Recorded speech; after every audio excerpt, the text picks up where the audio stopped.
هلا بالشباب، شلونكم؟ شو اخباركم؟ رجعنا وياكم فيديو جديد ما شاء الله تبارك الرحمن، وهذا اخر انتاج من شهر السابع. خليكم ويا الفيديو مشاهدة ممتعة للجميع.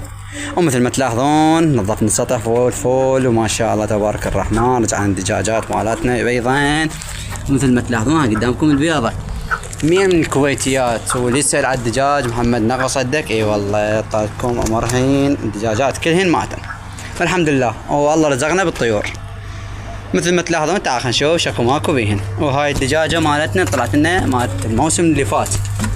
خل نرجع الكتكوت من وضعه. ارجع حبيبي، قطق علينا يلا ما يخالف. وشوفوا هذا الانتاج مالتنا. تعالوا ياي خلينا نشوف شكو ماكو. عندنا هنا البيضات هم خير من الله، وما شاء الله تبارك الرحمن الحلال كله خير من الله. رغم الجو كلش حار، وهو سبب الخسارة مالتنا مال الطيور ومال الدجاجات مثل ما تلاحظون قدامكم. اللهم صل على محمد وآل محمد. ايش سوينا هنا؟ جبنا نخس وخلينا هنا خس مالتين. رب يزيد وبارك ما شاء الله. هاي نعمة فضيلة. هاي احسن من ذا يتلف. نجيب لي دجاجات ما شاء الله تبارك الرحمن. عندك هنا الطيور. رجعنا وضعهن. تعال معي طلعن يسرحن طبا. تعال خلينا نشوف كتاكيتنا شنو وضعهن.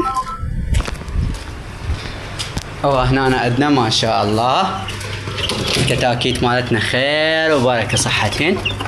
نخليهن داخل البيت. تمام شباب حلوين. لايك حلو مثلكم. رجعنا لكم للفيديو قوة. وهنا شنو عندنا الكوكتيلات. اللهم صل على محمد وآل بيت محمد.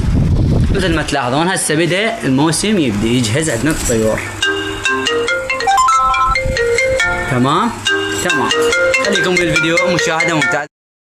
اي شباب مثل ما قلنا لكم خليكم بالفيديو مشاهدة ممتعة. وهاي الطيور شوف النتية وين واقفة بصف البقالة، يعني ان شاء الله نشوف بين انتاج خير.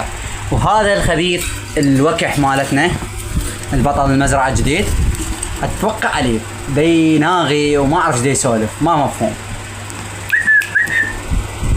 ما شاء الله تبارك الرحمن. اما بنعمة ربك فحدث. وقلنا لكم الكتاكيت مالتنا صحتين، اللي يسأل عليهن صحتين خير من الله ما شاء الله تبارك الرحمن. اما بنعمة ربك فحدث. يا ناظر صلى على محمد وآل محمد. رجعنا والرجعة قوية ان شاء الله هنجيب بعد شغلات حلوة. وهاي مزرعتنا قدامكم. اما بنعمة ربك فحدث. شبابنا الحلوين اخوتي الطيبين، لا تنسون اللايك حلو مثلكم واشتراك بالقناة حتى تصلكم كل ما هو جديد من قناة اخوكم محمد باسم شطي. تحياتي لكم.